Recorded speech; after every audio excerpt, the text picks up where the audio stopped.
যেমন ব্যাংক, এই ব্যাংকগুলো যদি আমরা শুধু শুধু খেতে আসার বস্তু বানাই না, এই ব্যাংকগুলো সবসময় রূপুর হালাত আছে।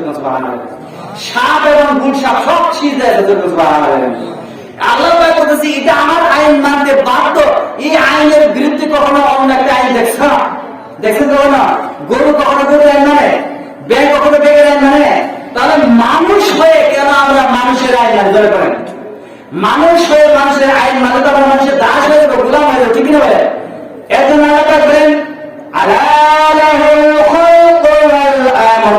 সাবধান হয়ে যাও, সৃষ্টি আমার, আইন চলবে আমার জন্য। সুবহানাল্লাহ।